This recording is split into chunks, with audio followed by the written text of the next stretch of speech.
The following program is brought to you by Tuolumne County Arts. Welcome. Thanks to you all for coming to this wonderful performance of Poetry Out Loud. You're going to be entertained by a lovely group of young people who have memorized poems. We are delighted to have you here. My name is Carol Woods. I'm the county coordinator for Poetry Out Loud. I'm a retired English and French teacher and have been involved with this program for most of the years it's existed in this county. I'd like to introduce the school coordinators to you. We have Emily Hanchett, Maggie Hodson, Leslie Newman, and I don't see Miss Gisler from Summerville yet. Maybe she'll be here in a minute. Okay.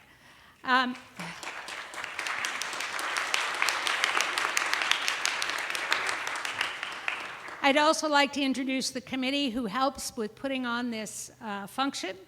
Lori Livingston, who is the executive director of Tuolumne County Arts. And Holly Britton, who was the previous coordinator but has remained involved with us in the years since she turned it over to me.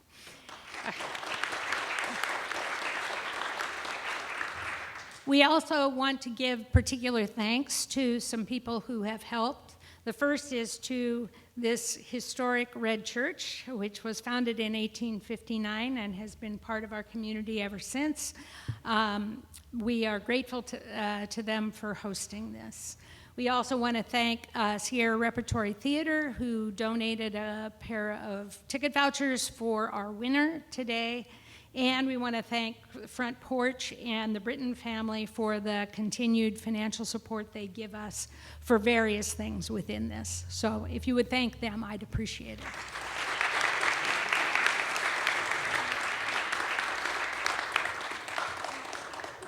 So let me make some announcements here. The first is that there's no restroom in this building.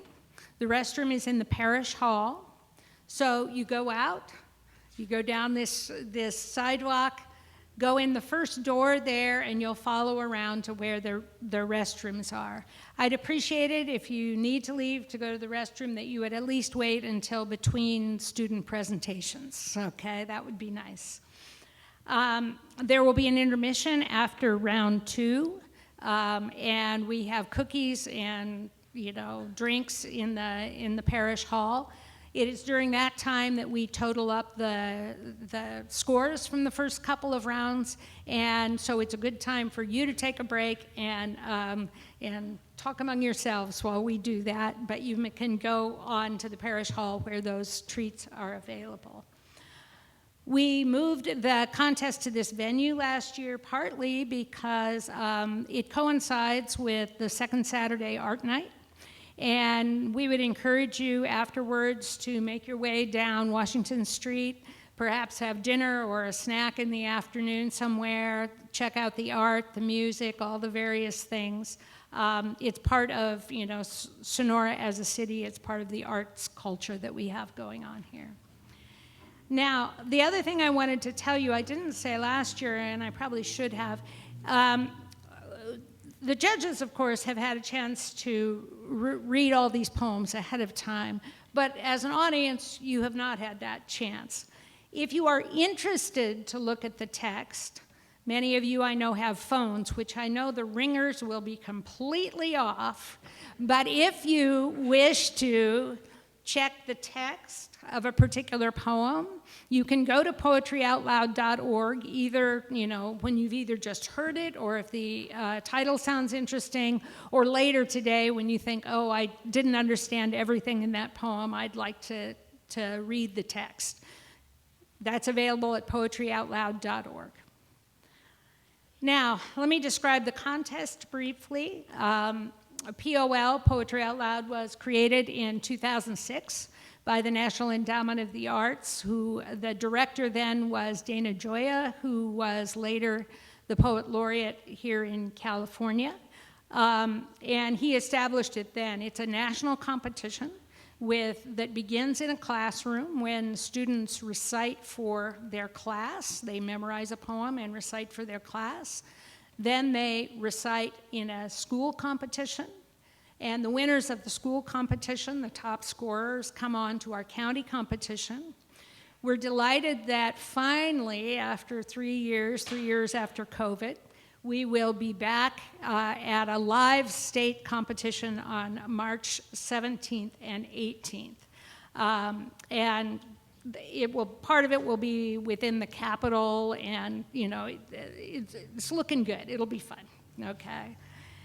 Now, as I said, we're going to listen to 2 rounds. Every student will recite 1 poem first, then we'll, shake it out, whatever it is, breathe deeply, and then they'll recite a second poem. And then we'll take a break.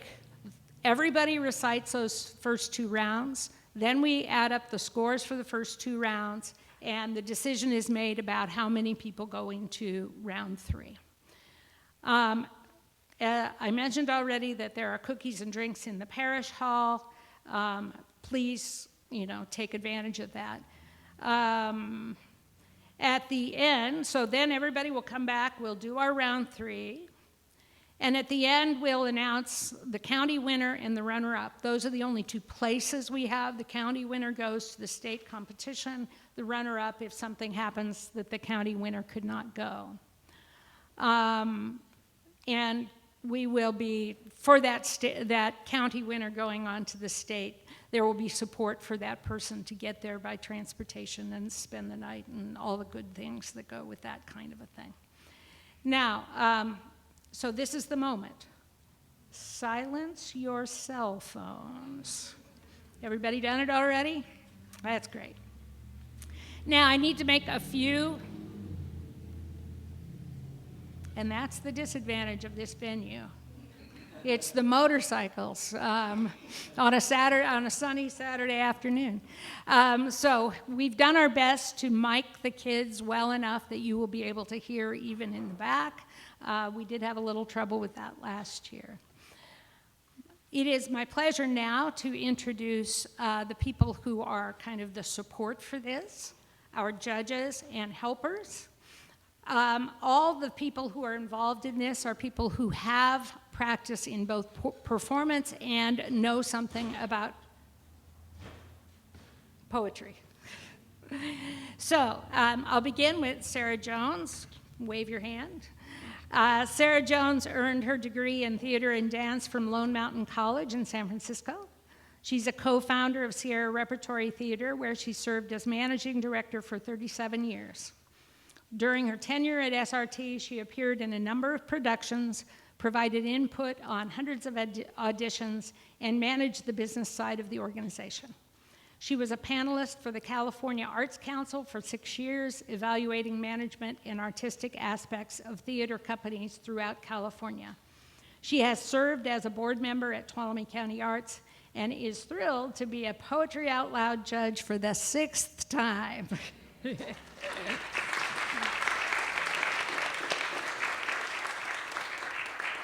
Meryl Soto, who will wave her hand, is a retired English professor emerita from Columbia College, editor of the Columbia College Spring Review for 15 years, a publication showcasing student art, stories, and poetry, and a contributor and board member at KAADLP, the local radio station. Okay.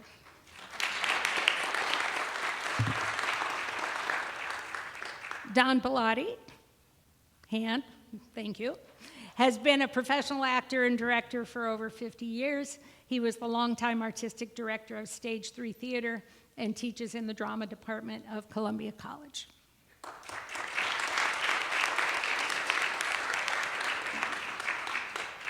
Dr. Brenda Chapman, our accuracy judge, is a retired teacher and administrator who served 32 years as an educator in Tuolumne County, ending her career as superintendent of Jamestown School District. She has been a judge for Poetry Out Loud since it began in Tuolumne County. She recently retired as the board president of Resiliency Village, a nonprofit that provides housing and support services for those who are unsheltered.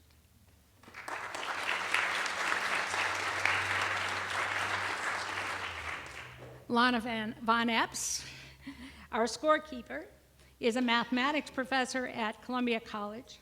She believes that doing things that scare you is a vital part of living and learning, and statistically speaking, more people are afraid of public speaking than of death, spiders, or heights. She says bravo to all the contestants for getting up on stage.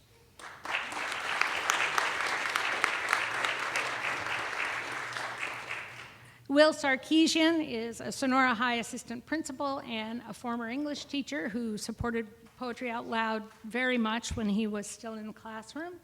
And he's acting as our prompter today. The prompter's position is to provide words if the kids somehow get stuck. If they do get stuck, they will turn to him and say prompt, and he will provide them with the next 2 or 3 words. Okay? Now, are there any questions? She said, as ex-teacher. Any questions? No? And she got the same response that she used to get in the classroom. Nope, understand it all. Okay, so I will introduce each of the contestants, and each contestant will introduce his poem, his or her poem. Okay? Everybody ready? Prompter ready? Judges ready? Scorekeeper ready? Students ready? All right. Our first presenter is Lorelei Sullivan.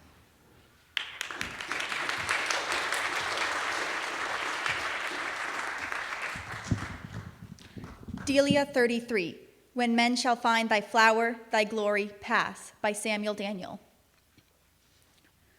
When men shall find thy flower, thy glory pass, and thou, with careful brow, sitting alone, received hast this message from thy glass that tells thee truth and says that all is gone. Fresh shalt thou see in me the wounds thou madest, though spent thy flame in me the heat remaining. I that have loved thee thus before thou fadest, my faith shall wax when thou art in thy waning. The world shall find this miracle in me, that fire can burn when all the matter's spent. Then what my faith hath been, thyself shall see, and that thou wast unkind, thou mayst repent. Thou mayst repent that thou hast scorned my tears when winter snows upon thy golden hairs.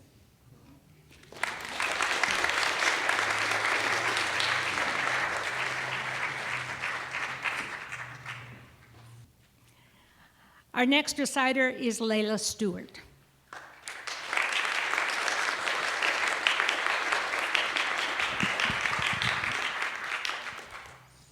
April Midnight by Arthur Symonds. Side by side through the streets at midnight, roaming together through the tumultuous night of London in the miraculous April weather.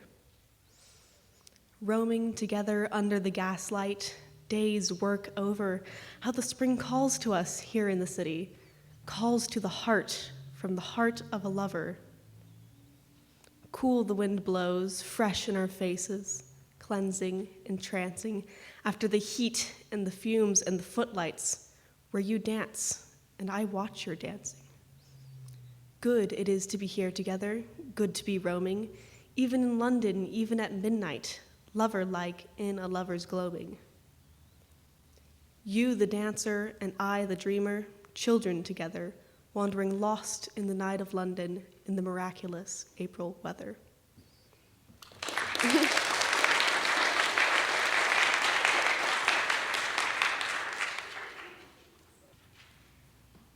Our next reciter is Dana Brandau.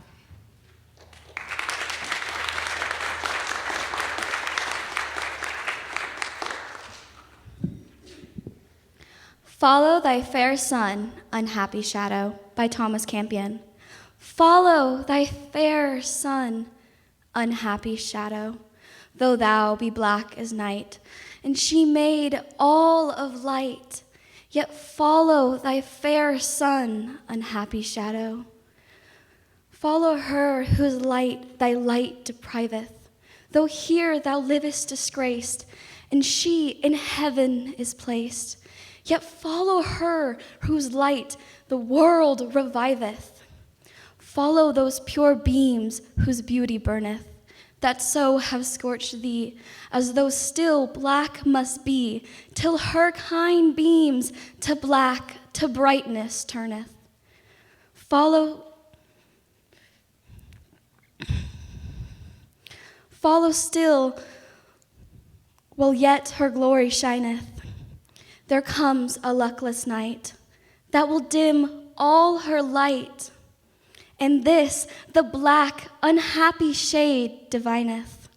Follow still, since thy fate ordained, the sun must have his shade, till both at once do fade. The sun still proved, the shadow still disdained.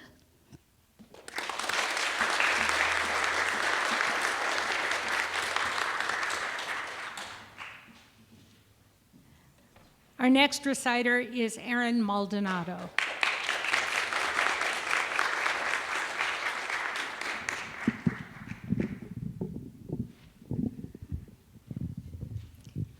The Arrow and the Song by Henry Wadsworth Longfellow. I shot an arrow into the air. It fell to earth I knew not where, for so swiftly it flew, the sight could not follow it in its flight. I breathed a song into the air. It fell to earth I knew not where, for who has sight so keen and strong that it could follow the flight of song? Long, long afterward, in an oak, I found the arrow, still unbroke, and the song from beginning to end I found again in the heart of a friend.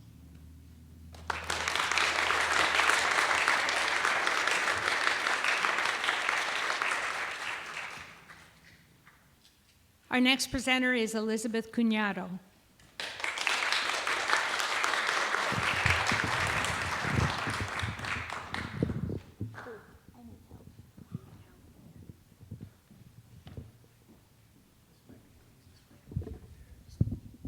Okay, yeah. Symptoms of Prophecy by Camille Rankin. In the new century, we lose the art of many things. For example, at the beep, I communicate using the wrong machine. I called to say we have 2 lives and only one of them is real. When the phone rings, you could be anybody. In the evening, you are homeless and hunting for good light, as safe a place as any to make a bed for the night. In both my lives, my nerves go bust. I'm certain that I'm not as I appear, that I'm a figment and you're not really here. The struggle is authenticity. I have a message. You must believe me.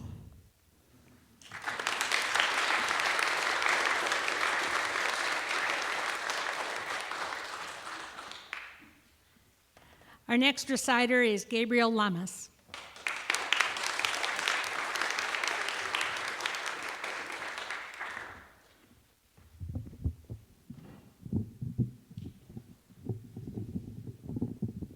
How do I move it up? Yep, that's the one. Which way do I do this? Yeah. Okay, thank you.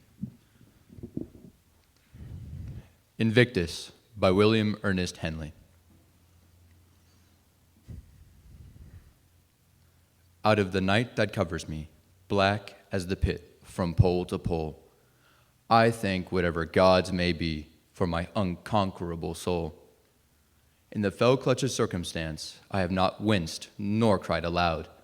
Under the bludgeonings of chance, my head is bloody, but unbowed. Beyond this place of wrath and tears looms but the horror of the shade, and yet the menace of the years finds and shall find me unafraid. It matters not how strait the gate, how charged with punishments the scroll. I am the master of my fate. I am the captain of my soul.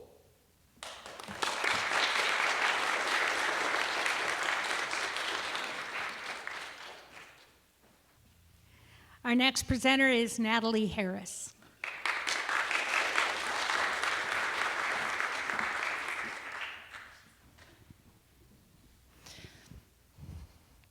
Blackberry Picking by Seamus Heaney for Philip Hobsbawm.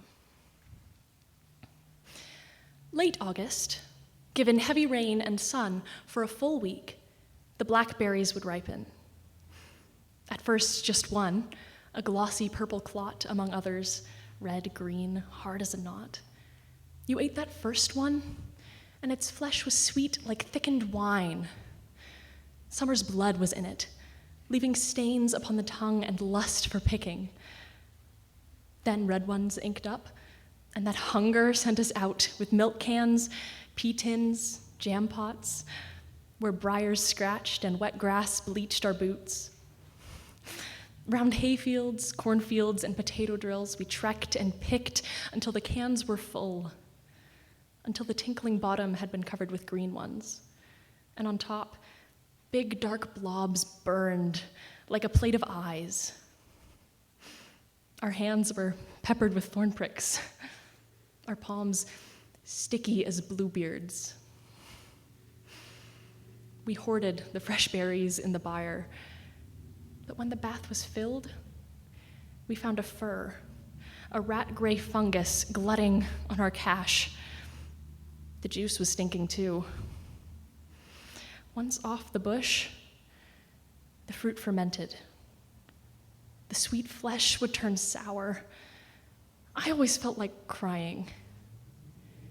It wasn't fair that all the lovely canfuls smelt of rot. Each year I hoped they'd keep. Knew they would not.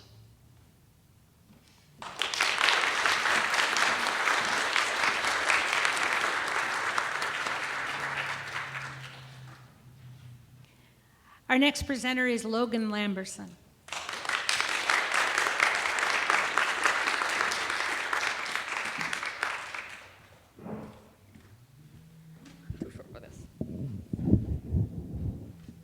There we go. Words by Polly Marie. We are spendthrifts with words. We squander them, toss them like pennies in the air. Arrogant words, angry words, cruel words, comradely words, shy words, tiptoeing from mouth to ear, but the slowly wrought words of love and the thunderous words of heartbreak, those we hoard.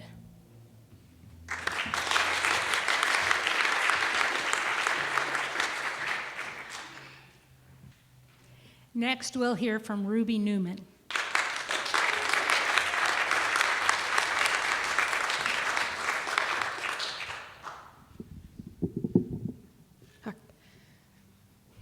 Istanbul, 1983, by Sheila Black.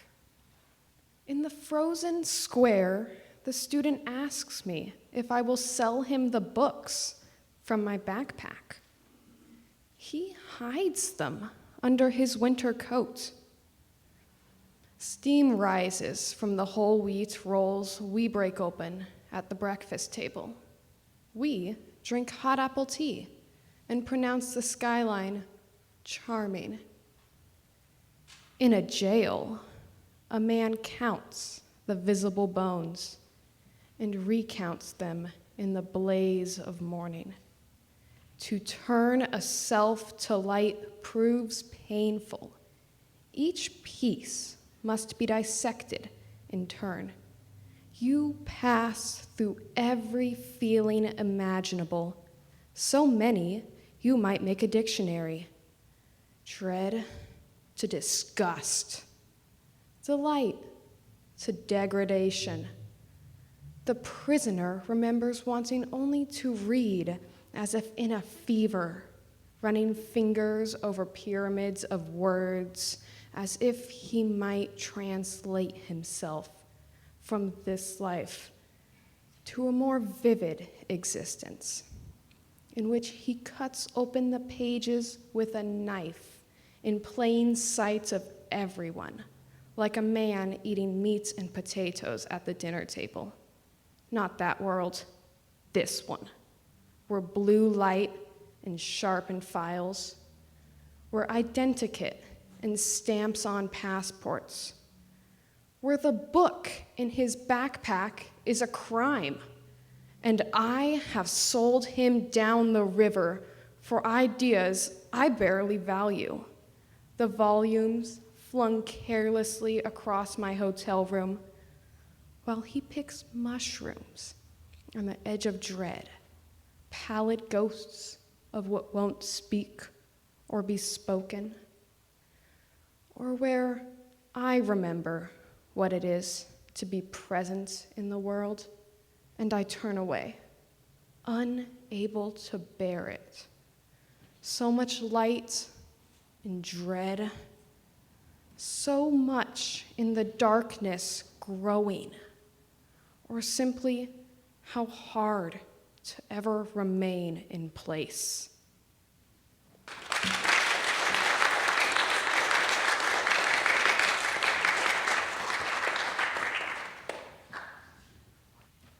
Our next reciter is Isabelle Cook.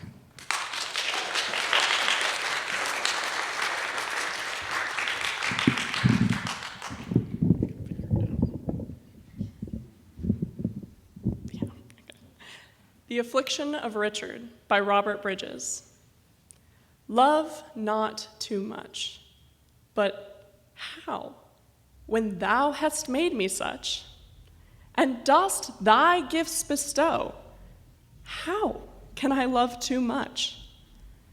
Though I must fear to lose and drown my joy in care, with all its thorns I choose the path of love and prayer. Though thou, I know not why, didst kill my childish trust, that breach with toil did I repair, because I must, and spite of frighting schemes with which the fiends of hell blaspheme thee in my dreams, so far I have hoped well. But what, the heavenly key, what marvel in me wrought shall quite exculpate thee? I have no shadow of thought. What am I that complain? The love from which began my question, sad and vain, justifies thee to man.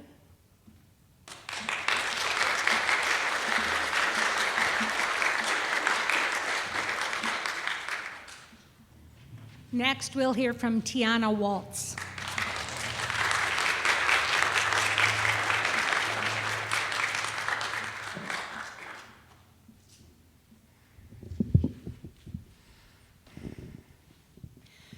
An Apology for Her Poetry by Duchess of Newcastle, Margaret Cavendish.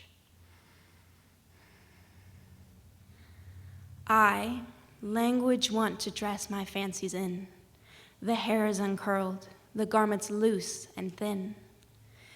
Had they but silver lace to make them gay, they'd be more courted than in poor array. Or had they art, would make a better show, but they are plain, yet cleanly do they go. The world in bravery doth take delight, and glistering shows do more attract the sight. And everyone doth honor a rich hood, as if the outside made the inside good. And everyone doth bow and give the place, not for the man's sake, but the silver lace. Let me entreat on my poor book's behalf, that all will not adore the golden calf. Consider, pray, gold hath no life therein, and life in nature be the richest thing. Be just, let fancy have the upper place, and then my verses may perchance find grace.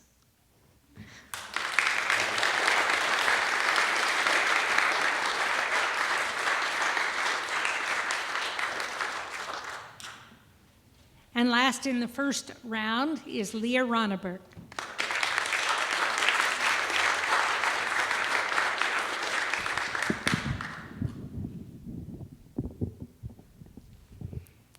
That's My Heart Right There by Willie Perdomo. We used to say, that's my heart right there, as if to say, don't mess with her right there. As if, don't even play, that's a part of me right there. In other words, okay, that's the start of me right there. As if come that day, that's the end of me right there. As if push, come to shove, I would fend for her right there. As if come what may, I would lie for her right there.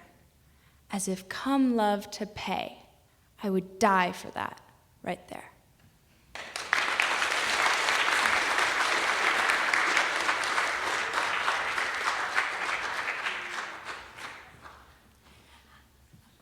Here we are at the end of the first round, and I hope you appreciate what wonderful presentations we have had.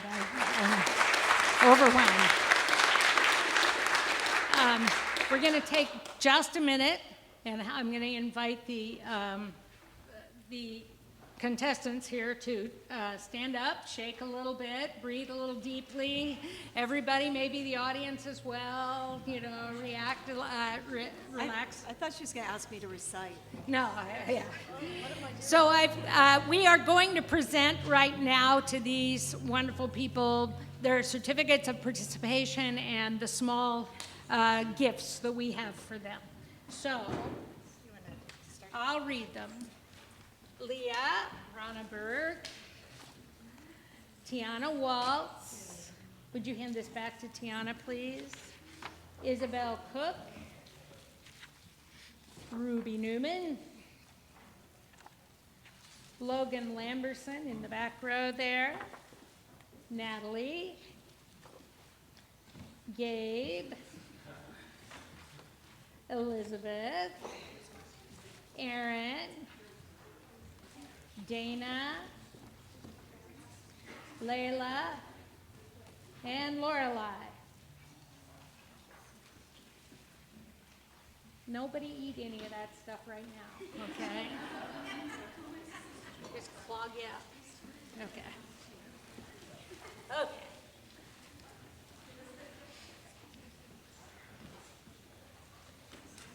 Now we begin the second round.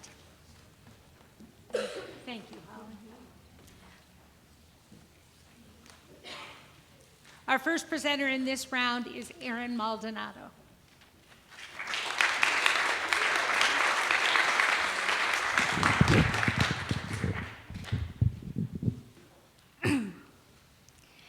Another one of the world's liars by Mojikov. I am just another one of the world's liars.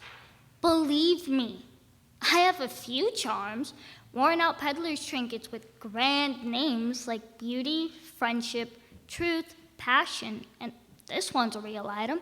Sometimes I even buy it myself. Love. Check my record. Odds are not in your favor that I won't sell out my goods, bolt by night, deny you 3 times before the cock has crowed. Consider this fair warning. Never fall for my spiel. If you do, and end up with a huge bill for damage done, never forgive me.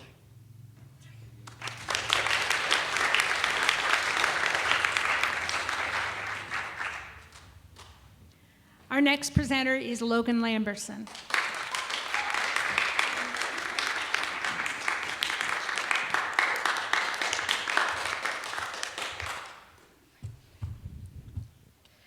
If I Had Known by Alice Moore. If I had known 2 years ago how drear this life should be, and crowd upon itself, all strangely sad, mayhap another song would burst from out my lips, overflowing with the happiness of future hopes. Mayhap another throb than that of joy have stirred my soul into its inmost depths, if I had known. If I had known 2 years ago the impotence of love, the vainness of a kiss, how barren a caress.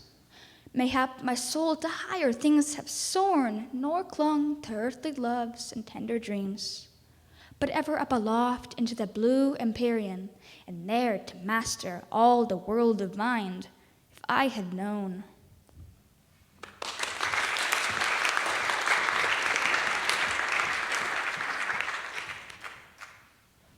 Our next reciter is Gabriel Lamas.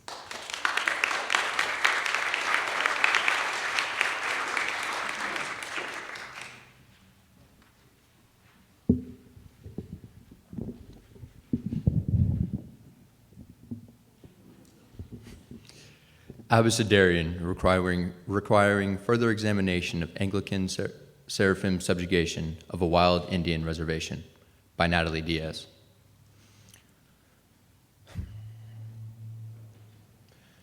Angels don't come to the reservation.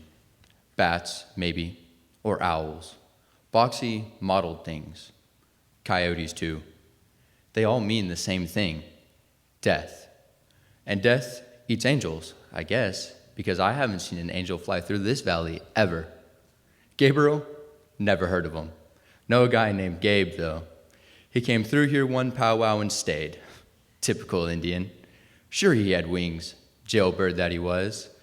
He flies around in stolen cars. Wherever he stops, kids grow like gourds from women's bellies. Like I said, no Indian I've ever heard of has ever been or seen an angel. Maybe in a Christmas pageant or something. Nazarene Church holds one every December, organized by Pastor John, his wife. Everyone knows Pastor John's son is the angel, because everyone knows angels are white.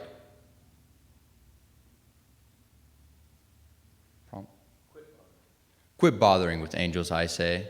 They're no good for Indians. Remember the last time some white god came floating across the ocean?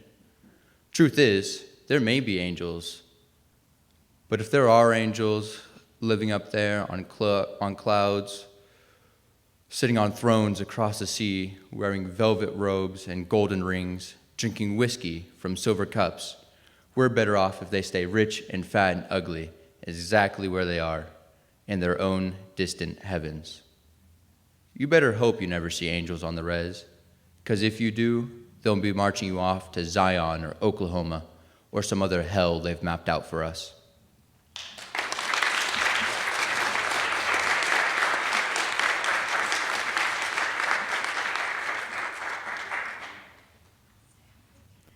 Our next reciter is Tianna Walts.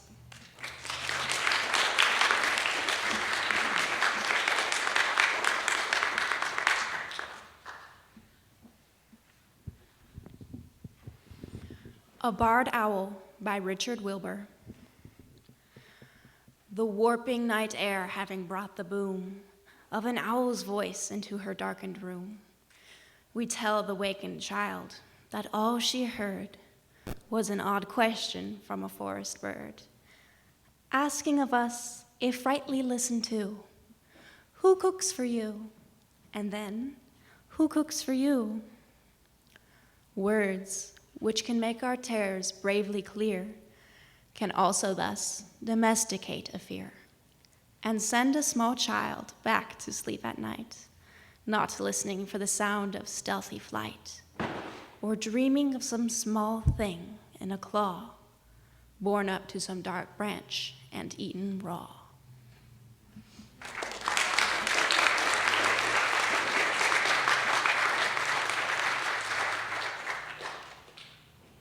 Our next presenter is Ruby Newman.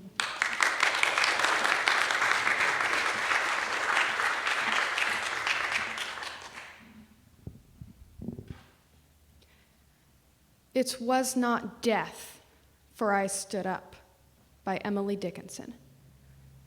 It was not death, for I stood up, and all the dead lie down.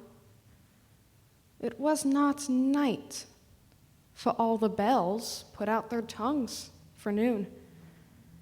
It was not frost, for on my flesh I felt sirocco's crawl, nor fire, for just my marble feet could keep a chancel cool.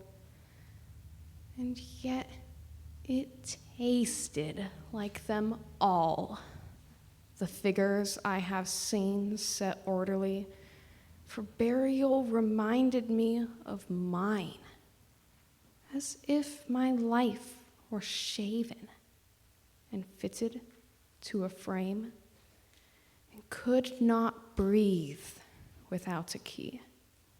And 'twas like midnight, some, when everything that ticked has stopped, and space stares all around, or grisly frosts, first autumn morns, repeal the beating ground. But most like chaos, stopless, cool, without a chance or spar, or even a report of land to justify despair.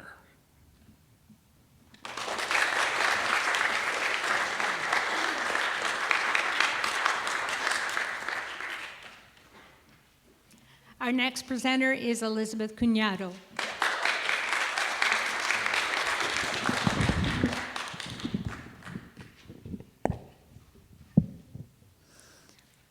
I wandered lonely as a cloud by William Wordsworth. I wandered lonely as a cloud that floats on high o'er vales and hills, when all at once I saw a crowd, a host of golden daffodils. Beside the lake, beneath the trees, fluttering and dancing in the breeze, continuous as the stars that shine and twinkle on the Milky Way, they stretched in never-ending line along the margin of a bay. 10,000 saw I at a glance, tossing their heads in sprightly dance. The waves beside them danced, but they outdid the sparkling waves in glee. A poet could not but be gay in such a jocund company. I gazed and gazed, but little thought what wealth the show to me had brought. For oft, when on my couch I lie in vacant or in pensive mood, they flash upon that inward eye, which is the bliss of solitude. And then my heart with pleasure fills and dances with the daffodils.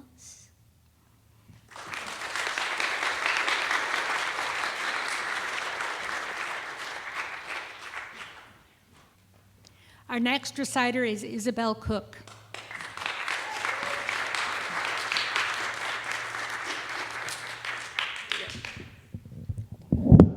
Technical difficulties, hold on. Famous by Naomi Shihab Nye. The river is famous to the fish. The loud voice is famous to silence, which knew it would inherit the earth before anybody said so. The cat sleeping on the fence is famous to the birds watching him from the birdhouse. The tear is famous briefly to the cheek.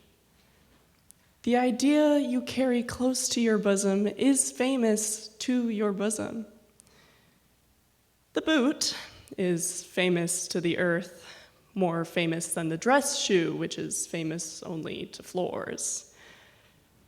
The bent photograph is famous to the one who carries it, and not at all famous to the one who is pictured. I want to be famous to shuffling men who smile while crossing streets, sticky children in grocery lines, famous as the one who smiled back. I want to be famous in the way a pulley is famous, or a buttonhole, not because it did anything spectacular, but because it never forgot what it could do.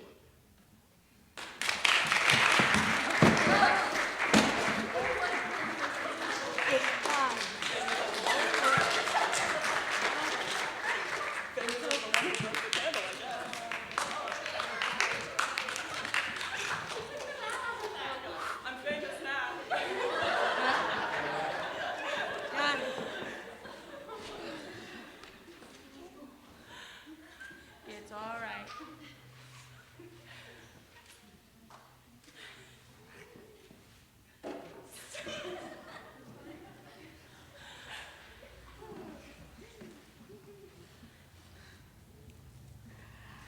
Our next presenter is Lorelei Sullivan.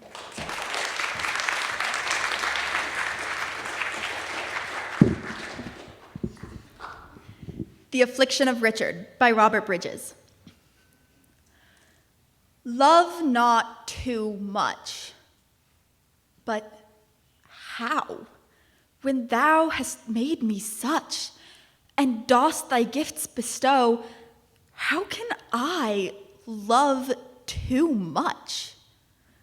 Though I must fear to lose, and drown my joy in care, with all its thorns I choose the path of love and prayer. Though thou, I know not why, didst kill my childish trust, that breach with toil did I repair because I must. And spite of frighting schemes with which the fiends of hell blaspheme thee in my dreams, so far I have hoped well. But what the heavenly key, what marvel in me wrought shall quite exculpate thee? I have no shadow of thought. What am I that complain? The love from which began my question, sad and vain, justifies thee to man.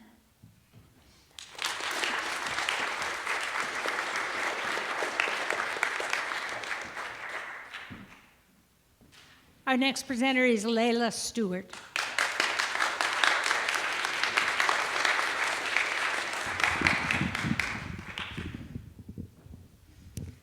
The Debt by Paul Laurence Dunbar.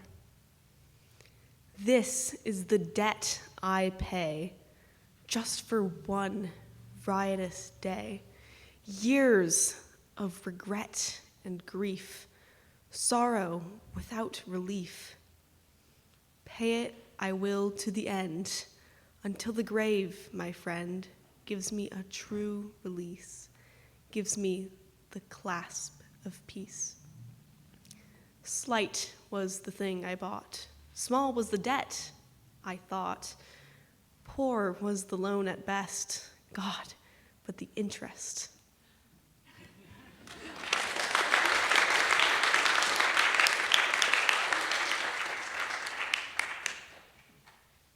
Our next reciter is Liah Ronneberg.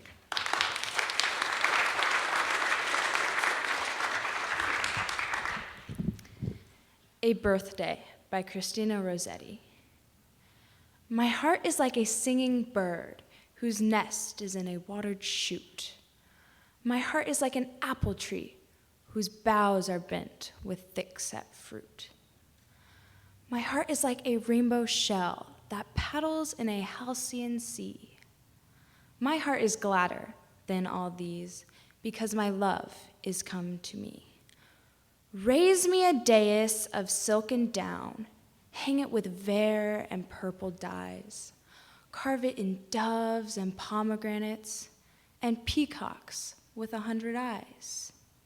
Work it in gold and silver grapes, in leaves and silver fleur-de-lis, because the birthday of my life is come, my love is come to me.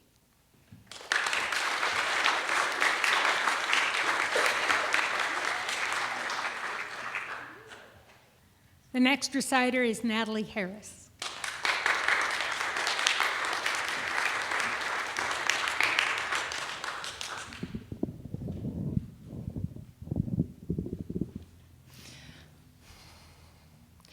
Thoughtless Cruelty by Charles Lamb. There, Robert, you have killed that fly. And should you 1,000 ages try the life you've taken to supply, you could not do it. You surely must have been devoid of thought and sense to have destroyed a thing which no way you annoyed. You'll one day rue it. 'Twas but a fly, perhaps you'll say, that's born in April, dies in May, that does but just learn to display his wings 1 minute, and in the next is vanished quite. A bird devours it in his flight, or come a cold blast in the night, there's no breath in it. The bird but seeks his proper food, and Providence, whose power endued that fly with life, when it thinks good, may justly take it. But you have no excuses for it. A life by nature made so short, less reason is that you, for sport, should shorter make it.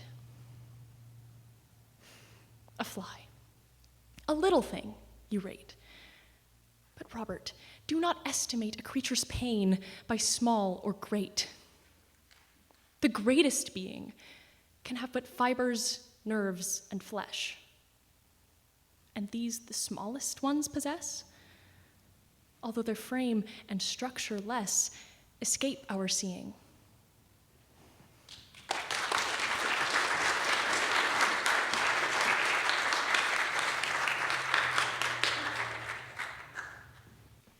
And the last presenter of the second round is Dana Brandau.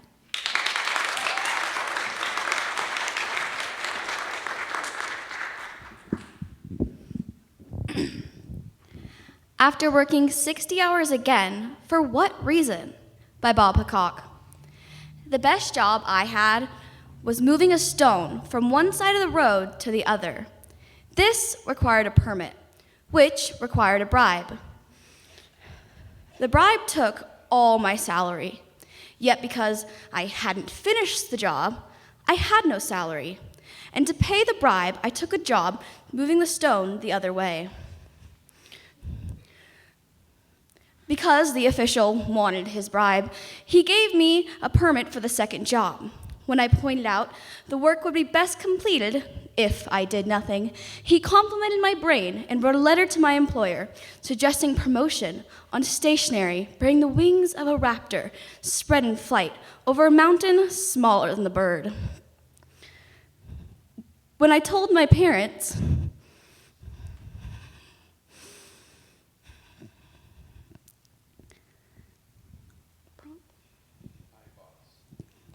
my boss, fearing my intelligence, paid me to sleep on the sofa and have lunch with the official who required a bribe to keep anything from being done.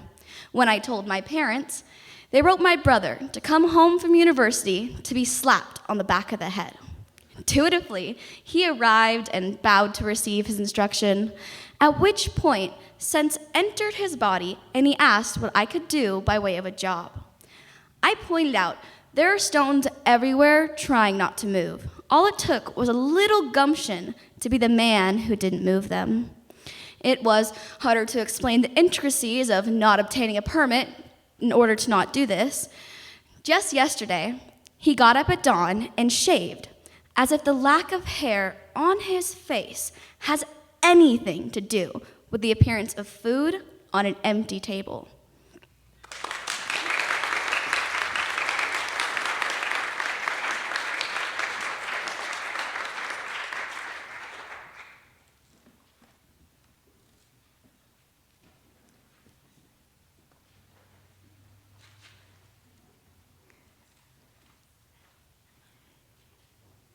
And with that, we end round two.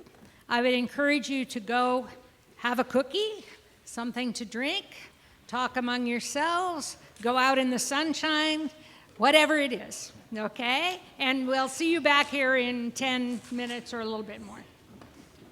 Yeah. Welcome back. We're about to start round three. There were a couple of thank yous and a couple of things I wanted to say.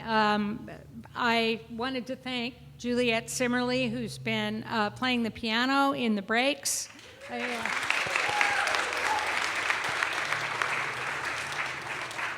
There's a little tip jar up here if you're interested to help add to her. And the Red Church has their little church replica back there. You can imagine that this public space is important to our community and is difficult and expensive to keep up because it's, over 150 years old. And so if you have any contributions to make to that cause, please feel free to add there. This is always the hard part of the competition, and it's the part of the competition that I wish I could change somehow. In fact, I often say I really wish this were not a competition at all. I wish it were just kids who are interested performing memorized poetry. I don't like that there has to be a winner. I also don't like the fact that there's the inter-school rivalries and all that sort of stuff that get kind of played up. None of that to me matters. These kids have done a wonderful, wonderful job of presenting poetry, and they deserve a lot of praise. And whether they're in the top number that we take into round 3 or not, they have done an amazing thing. And luckily, many of them will have another chance to do so next year if they are not the winners this year.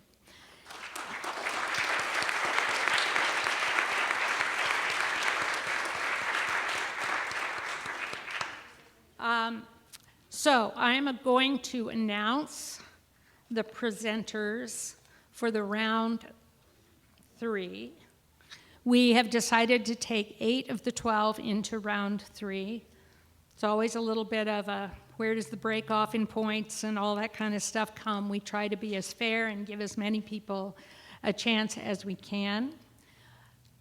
For those of you who don't know how this is scored, a lot of the importance here, accuracy is a really important thing. If kids miss a word or two here or there, it can really affect their score, and that might have happened to somebody. So if you feel disappointed that somebody that you really are, is close to you didn't make it, it may have been something as small as that. So anyway, without further ado, as I said, this is the part I hate and it makes me nervous. Here are the 8 people that we will be listening to in round 3. They are in alphabetical order. So we'll begin with Isabelle Cook.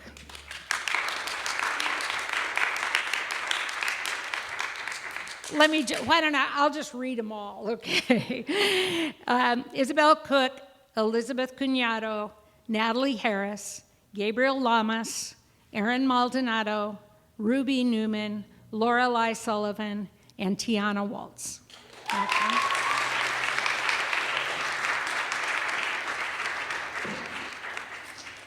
When we're done, we'll take another little buzzy break here, right, and make sure that our numbers are all right because we don't want to make any mistakes.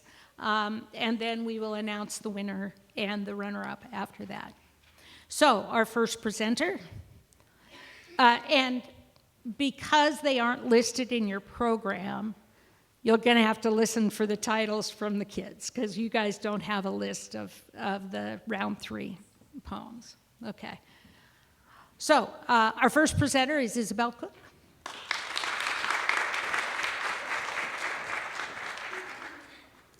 Watching that, okay. Love's Philosophy by Percy Bysshe Shelley. The fountains mingle with the river, and the rivers with the ocean. The winds of heaven mix forever with a sweet emotion. Nothing in the world is single. All things, by a law divine, in one spirit meet and mingle. Why not I with thine? See the mountains kiss high heavens, and the waves clasp one another. No sister flower would be forgiven if it disdained its brother. And the sunlight clasps the earth, and the moonbeams kiss the sea. What is all this sweet work worth if thou kiss not me.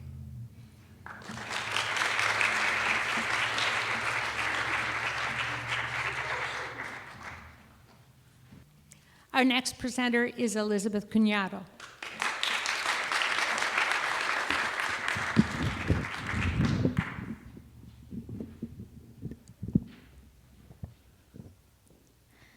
Siren Song by Margaret Atwood. This is the one song everyone would like to learn. The song that is irresistible. The song that forces men to leap overboard in squadrons even though they see the beached gulls. The song nobody knows because anyone who has heard it is dead and others can't remember. Shall I tell you the secret? And if I do, will you get me out of this birdsuit? I don't enjoy it here, squatting on this island looking picturesque and mythical with these two feathery maniacs. I don't enjoy singing this trio, fatal and valuable. I will tell the secret to you, only to you. Come closer. This song is a cry for help. Help me. Only you can. You are unique at last. Alas, it is a boring song, but it works every time.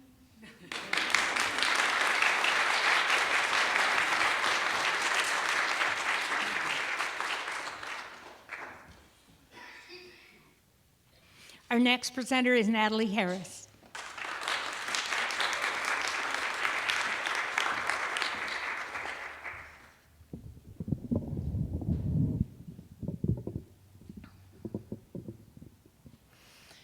Rabbits and Fire by Alberto Rios.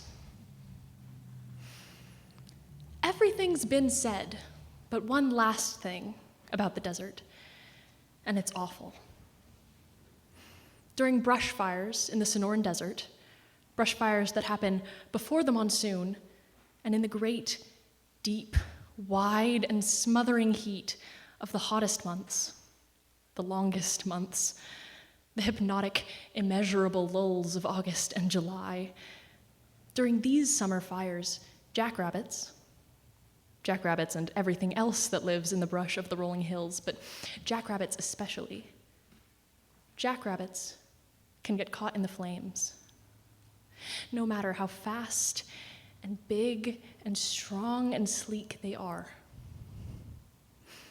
And when they're caught, cornered in and against the thick trunks and thin spines of the cactus, when they can't back up anymore, when they can't move, the flame, it touches them. And their fur catches fire.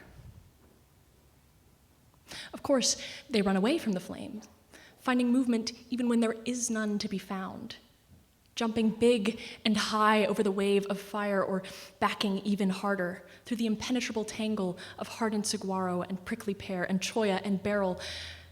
But whichever way they find, what happens is what happens. They catch fire and then bring the fire with them when they run.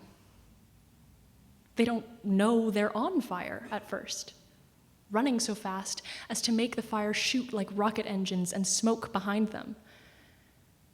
But then the rabbits tire, and the fire catches up, stuck onto them like the needles of the cactus, which, at first, must be what they think they feel on their skins. They felt this before, every rabbit. But this time, the feeling keeps on. And of course, they ignite the brush and dry weeds all over again, making more fire all around them. I'm sorry for the rabbits. And I'm sorry for us to know this.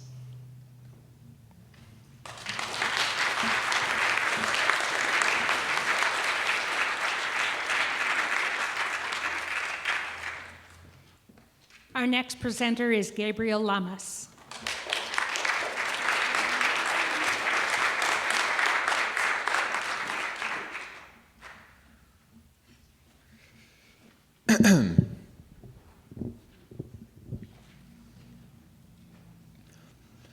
Cathedral of Salt by Nick Flynn.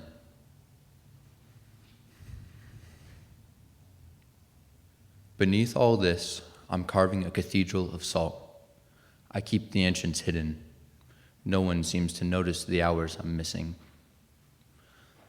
I'll bring you one night. It's where I go when I hang up the phone. Neither you nor your soul is waiting for me at the end of this. I know that. The salt nearly clear after I chisel out the pews, the see-through altar, the opaque panes of glass that depict the stations of our cross. Here is the day we met. Here is the day we remember we met. The air down here will kill us, some say. Some wear paper masks. Some still imagine the air above the green trees, thick with bees, building solitary nests out of petals.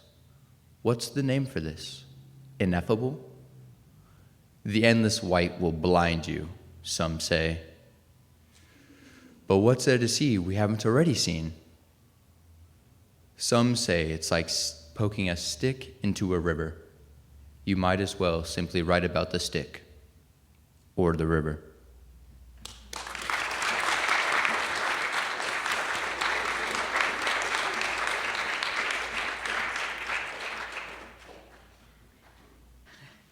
Our next presenter is Erin Maldonado.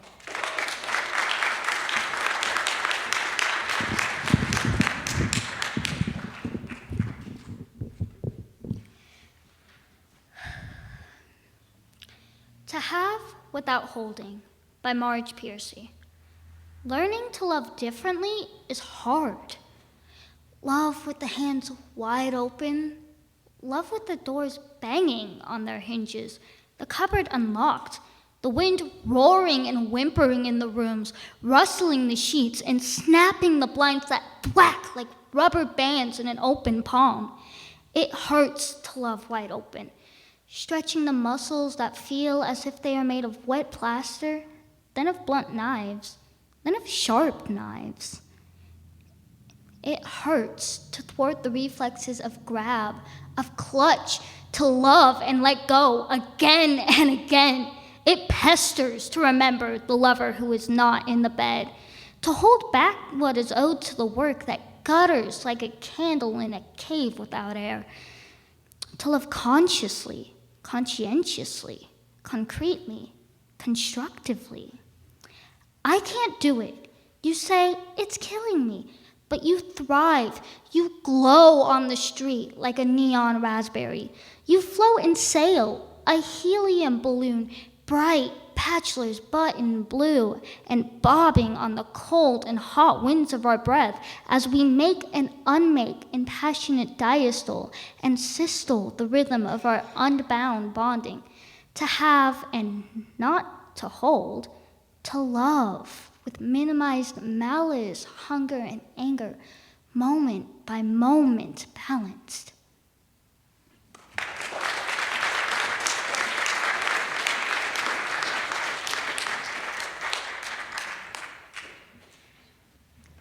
Our next presenter is Ruby Newman.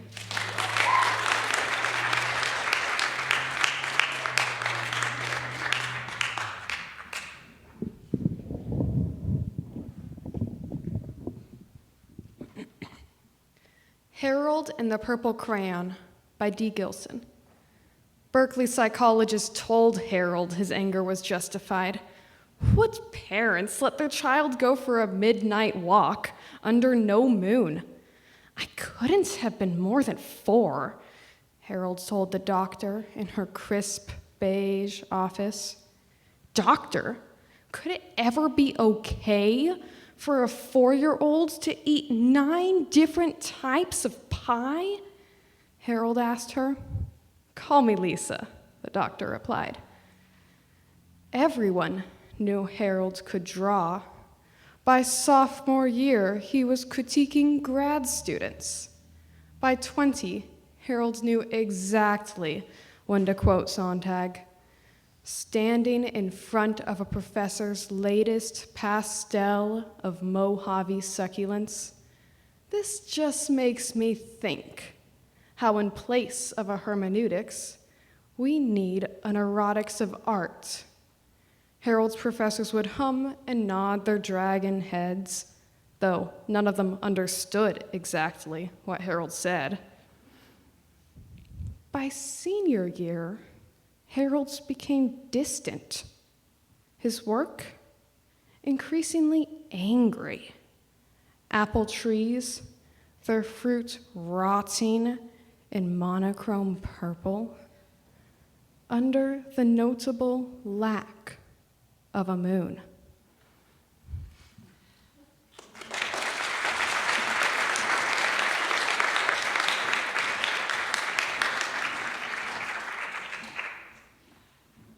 Our next presenter is Lorelei Sullivan.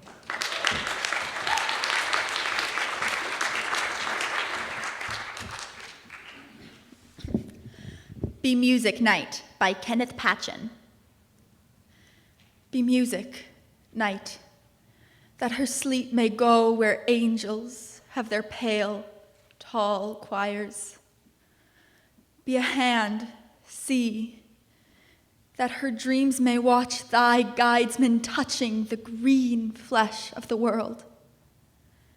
Be a voice, sky, that her beauties may be counted and the stars will tilt their quiet faces into the mirror of her loveliness. Be a road, earth, that her walking may take thee where the towns of heaven lift their breathing spires. Oh, be a world and a throne, God, that her living may find its weather, and the souls of ancient bells in a child's book shall lead her into thy wondrous house.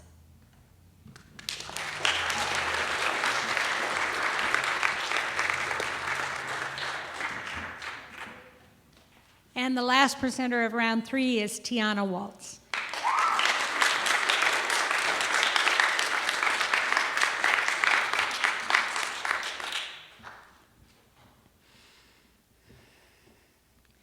Tomorrow by Dallas O'Driscoll.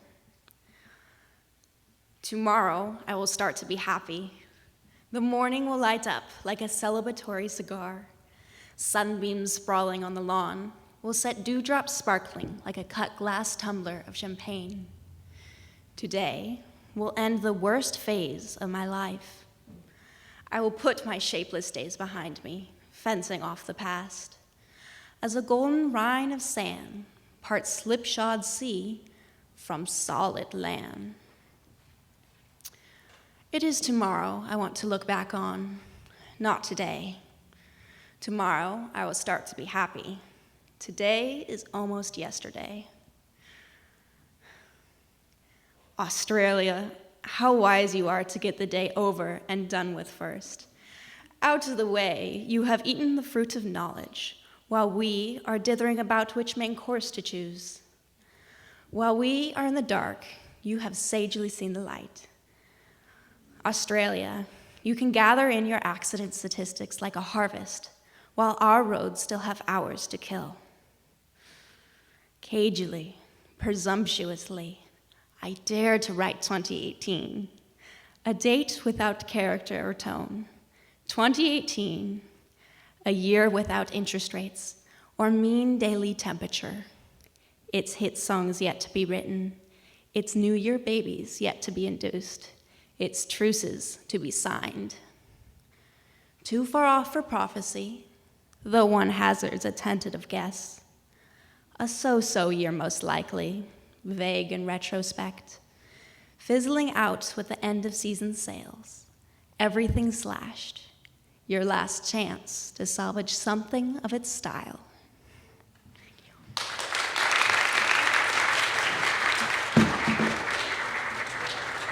Not next year. Next year is something different. Okay. Before we're going to total up all the scores here, so you can all talk among yourselves. But before you do, I would like you to give a hand to this lovely group of young people who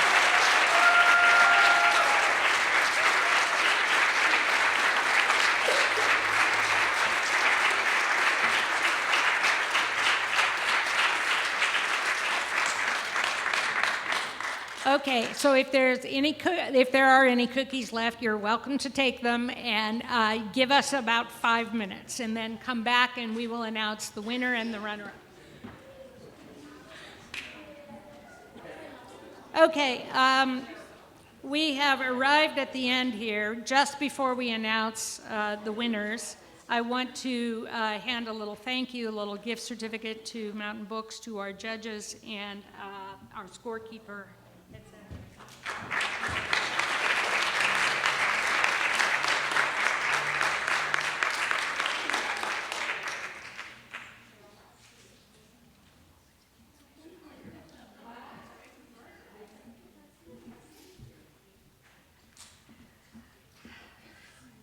Drum roll. Good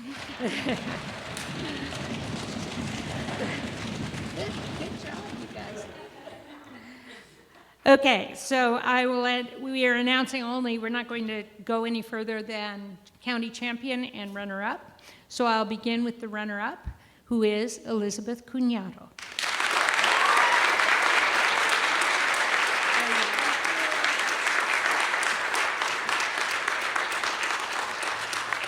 And that's a $75 check for her. Then our county champion this year, I have to say, for the second year in a row, is Natalie Harris.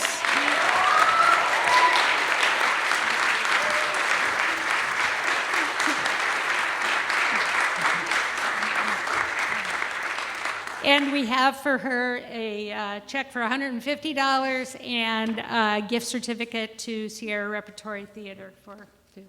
There you go. Thank you.